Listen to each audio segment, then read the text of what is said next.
Hey everyone, wanted to tell you the story today of the greatest American chess player of all time, but someone that I guarantee you have never heard of.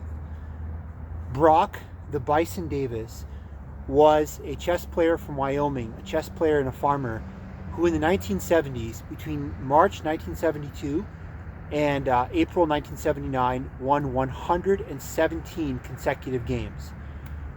Sadly, none of these wins were recognized as official, and you'll see why in a second. In fact, his nickname, the Bison or Bison Open, stems from this reason. So, Brock Davis, every time that he would play, he would employ this open that he became famous for, the Bison Open. And it basically went like this. So if he was moving second, his opponent, does a standard move, right? Davis would take a stuffed bison and just launch it across the board as such. And as you can see, it's just utter devastation. Utter devastation. And from then, it was not too long, it was not too difficult, rather I should say, for Davis to be able to close out the game, his opponent having been debilitated immediately, right? Let me reset the board really quick. You can see again, the Bison has done a wonderful job in this opening move, really, without exaggeration, clearing the board. Now, very, very controversial, it goes without saying.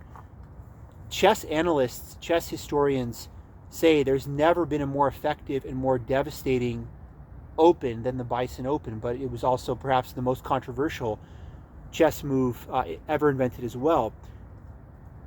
Why was this allowed to go on for so long? How does Davis rack up 117 wins and every single time without fail using the Bison Open? Well, people said Davis used to play with two hands on either side of the board.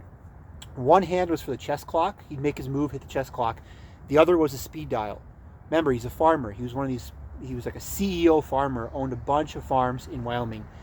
He told his opponent, if you dare say anything about the Bison Open, that it's not legal or whatever, that kind of thing, I'm going to press one button here, and I'm going to shut down all the farms in Wyoming.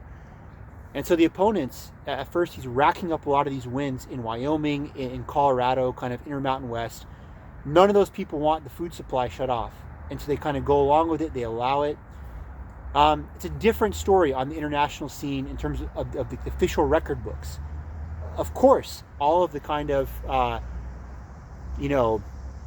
the official organizations, the governing boards, of course, we're not going to allow a guy who throws a bison across the board as his opening move to allow that to stand.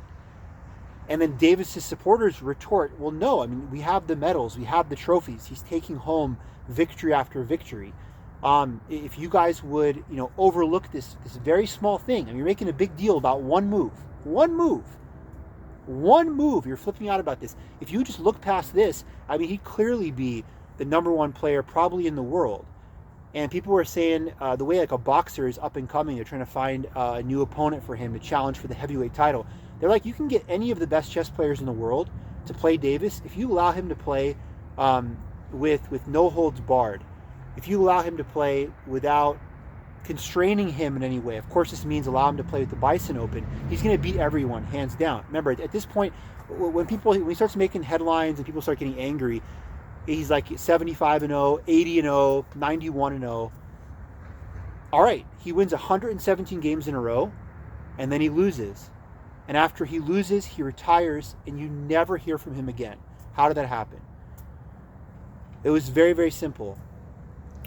After going 117-0 and perfecting the technique of the Bison Open, Davis basically does this. I'm going to reenact it now. On his 118th game, he's playing an unofficial, but still very high-profile tournament in northern Italy. And Davis does this for his Open. He just completely misses the board. The crowd gasps, how can this be possible? The great Brock Davis. The Bison Open has become this iconic, incredible knockout blow right from the beginning. How does he miss the board completely? Well, he misses the board completely. And to make a long story short, he was a very, very, very, very, very bad chess player. in terms of tactics and that kind of, well, I mean, like, if you had this incredible knockout blow, would you worry about tactics? Would you worry about technique and all that kind of stuff? No, of course not. So he misses the board, and then he's like, what do I do now? I didn't plan for this. And he gets beat just very, very quickly by a player who is not of his caliber. It's a huge upset. Davis gets beat immediately after the failed Bison Open, finishes at 117-1, and says, you know what? I'm going to call it a career. And like I said again, he disappears. I have no idea what happened after that.